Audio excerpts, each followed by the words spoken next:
Assalamu alaikum viewers. In this video we will solve the short question of chapter number 5. Let's start.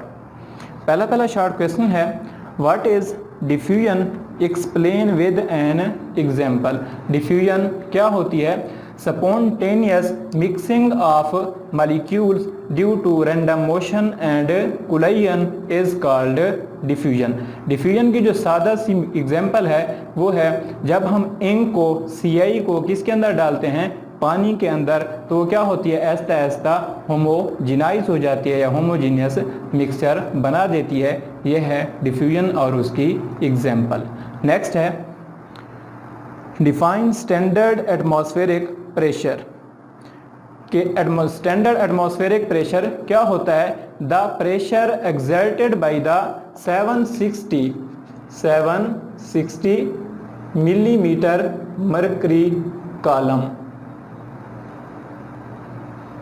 On sea level. सतह समंदर पर 760 millimetre mercury column जितना pressure डालता है उसको बोलते हैं स्टैंडर्ड एटमॉस्फेरिक प्रेशर। आगे इसका पार्ट है what are its unit. Unit इसके कौन से हैं? एक यूनिट है न्यूटन पर स्क्वायर मीटर और दूसरा होता है पास्कल।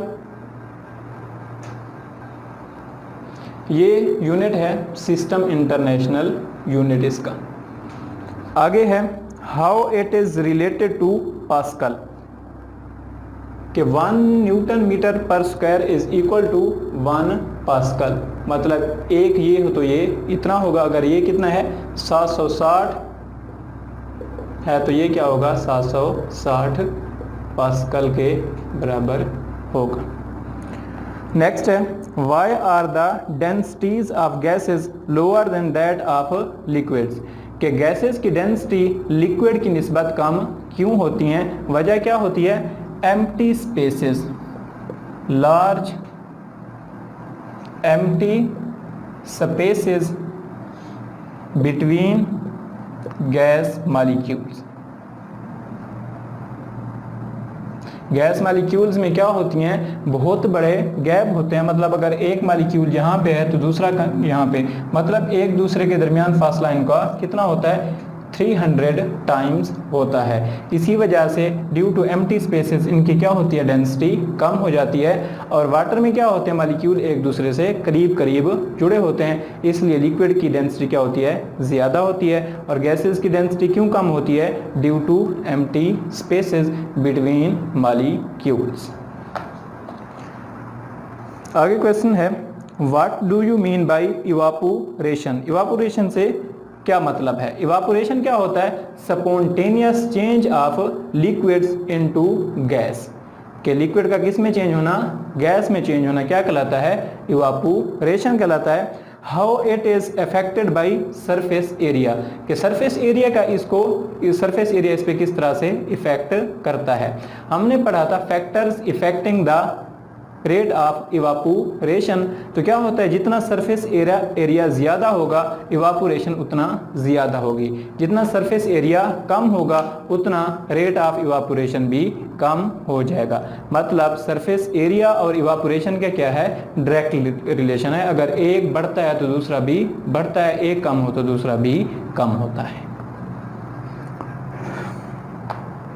नेक्स्ट क्वेश्चन है define the term allotropy with example.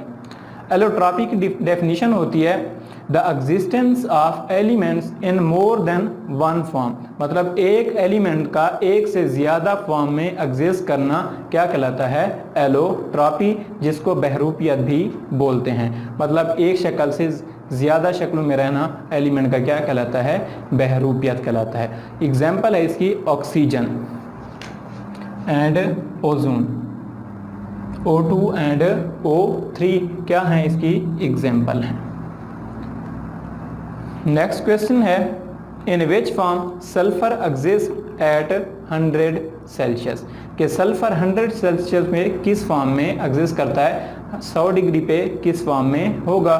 तो इस होता है मोनोक्लिनिक। सल्फर किस फॉर्म में होता है? मोनोक्लिनिक फॉर्म में एग्जिस्ट करता है। 100 डिग्री पे। नेक्स्ट और लास्ट क्वेश्चन है, what is the relationship between evaporation and boiling point of a liquid. Evaporation और बॉइलिंग पॉइंट में क्या रिलेशन है। अब अगर एक लिक्विड का क्या है, रेट ऑफ इवापोरेशन कम है, मतलब क्या है, जो नॉन पोलर लिक्विड होते हैं, नॉन पोलर की एग्जांपल है गैसोलीन, पेट्रोल। पेट्रोल क्या है, नॉन पोलर लिक्विड है। अगर हम इसको रूम टेम्परेचर पे रखें तो ये क्या हो जाता है, इवापोरेट हो जाता है। तो इसका क्या होता है, बॉइलिंग पॉइंट कम होता है। बॉइलिंग पॉइंट क्या होगा, गैसोलीन का कम होगा। अब अगर हम एग्जांपल लेते हैं पोलर लिक्विड की, पोलर लिक्विड है तो इनका क्या होता है, ज्यादा होता है। इसकी एग्जांपल लेते हैं वाटर। वाटर को अगर आप रूम टेम्परेचर पे रखते हैं तो ये इतना ज्यादा इवापोरेट नहीं होता, बल्कि इसका बॉइलिंग पॉइंट क्या होता है, ज्यादा होता है। तो हम कह सकते हैं इवापोरेशन और बॉइलिंग पॉइंट में इनवर्स रिलेशन होता है। उम्मीद करता हूँ आज का टॉपिक आपको समझ आ गया होगा।